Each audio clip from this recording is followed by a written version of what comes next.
এক পাগলে বলছে, আমার আল্লাহ যদি খুশি হয়ে আমাকে জাহান্নাম দেয় আলহামদুলিল্লাহ।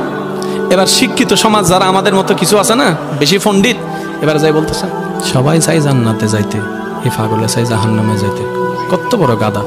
পাগলে মুস্কি হেসে বলে যায়, হ্যাঁ ঠিকই বলছেন, আপনাদের মতো সুস্থ আমি হতে চাই না, এই পাগলেই থাকতে চাই। এবার তাদের একটু টনক লটলো, কই কেন? সবাই চাই জান্নাত, তুমি চাচ্ছ জাহান্নাম। বলে যে ভাইয়ারা, আপনারা মনে হয় আমার কথাটা খেয়াল করেন নাই। আমি বলেছি আমার রব যদি খুশি হয়ে, আমার রব যদি খুশি হয়ে আমাকে জাহান্নাম দেয়, আমি সেটাও নিতে রাজি। বলে যে এখনো বুঝলাম না। পাগল বলে জ্ঞান দিয়ে রবের বিষয় বোঝা যায় না, দিল দিয়ে বুঝতে হয়। আরে শুনো, রব যখন খুশি হয়ে যাবে জাহান্নামটা জান্নাত হয়ে যাবে, রব যখন নারাজ হয়ে যাবে জান্নাতটা জাহান্নাম হয়ে যাবে।